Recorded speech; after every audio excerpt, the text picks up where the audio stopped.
بالمعقول هذا غير الفجر هذا النهار هذا يعني قبائل ديال الكلب كيدوروا في المدينه. هادشي بالمعقول خاص يتقال الناس ديال البلديه ولا غيرهم. هذا الشيء خصو يتقتل. خطير هاد الايامات عضو شي واحد في المدينه مسكين، واحد الدري صغير ومات بالصرع بداء الكلب. سميتو هذاك السعار عافانا الله واياكم.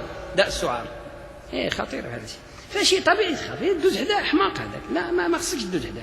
تستعذب الله تعالى ودير الادعيه ودير الوسائل الماديه باش تبعد من البلا. تشوف الحياه تبدا يدك، هذا خوف طبيعي. الا ما كانش بنادم غادي يموت بنادم، خاصو يكون فيه. ومن الاشياء اللي خلق الله في بنادم.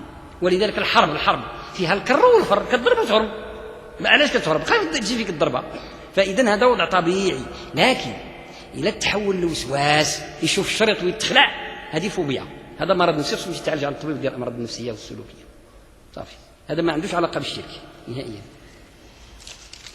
الشرك لما كيتحول للخوف، الخوف العباده، يعني لابد هذا القسم نبينو عاد باش ما يبقاش تالف الناس. خوف العباده يولي بنادم خايف من واحد الحاجه يولي يعبدها، يولي يذبح لها.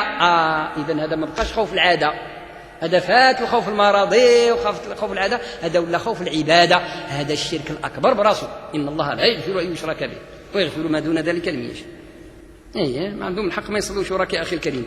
هذا فقي شاب حامل لكتاب الله وعنده يعني شهاده من سميتو من الشريعه وكذا الى اخره، ولكن وكيصلي بالناس يعني لما كيغيب الامام. لكن البعض لا يريدون الصلاه من ورائي. السبب انني ادخن واتناول المخدرات، وحتى اذا تقدمت للصلاه بهم فان قلبي غير مرتاح. ما تصليش يا اخي بالناس حقيقه، ما بكل صراحه الله يعفو علينا وعليك. لا يصلح للصلاه ابدا، لا يصلح للصلاة أبدا مع الأسف الشديد.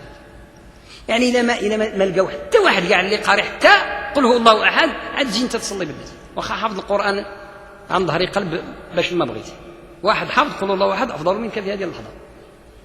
لأنه خصنا نعرفوا بأنه التدخين، خلينا من المخدرات هذيك كفاس وطلص، خلي هذيك حاجة أخرى. غير التدخين هذه عاود من المصائب اللي عند الناس حقيقة.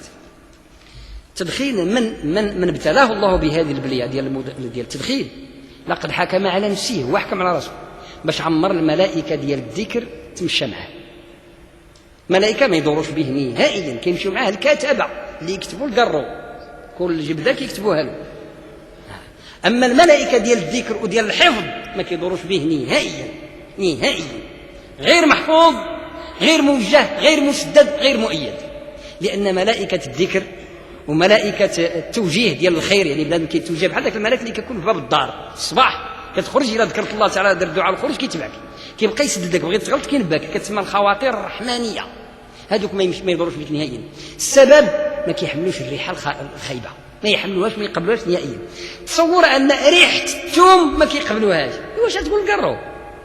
ما أحسن الثوم ولا القرو؟ البصلة ما كيقبلوهاش.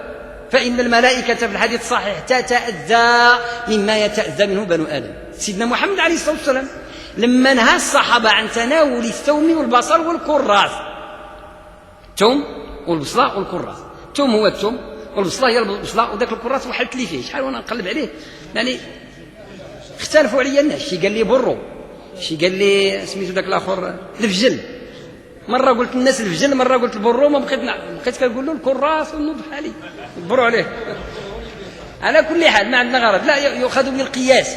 فإذا المقصود إذا كان الريحة ديال النباتات المغذية الطيبة من حيث فائدتها، الخبيثة من حيث رائحتها، حرام على المؤمن يدخل يأكلها أو يدخل الجامع. حتى الطيبة ما تأكلهاش خضراء. لما قال النبي صلى الله عليه وسلم للصحابه داك الشيء، شي وحدين مثلا كينساو او كيغفلوا كياكلوها، الا شم الريحه في حديث مسلم اذا وجد ريح ذلك من احدهم امر به، يقول نوضوا ليه الصحابه، نوضوا ليه، فيحمل فيلقى في البقيع، كيهزوه ويرميوه المقبره ديال البقيع راه بينه وبين المسجد النبوي غير الطريق صافي، ما كيقبلوش في الجامع. علاش؟ غادي ينفروا الملائكه. فإن الملائكة تتأذى مما يتأذى منه بنو آدم. عادي هو مدخن محشش ويصلي بالناس، هذا لا يصح إطلاقا في دين الله. تسمحوا لنا الله يفتح عليكم. سبحانك اللهم وبحمدك، نشهد أن لا إله إلا أنت، نستغفرك ونتوب إليك.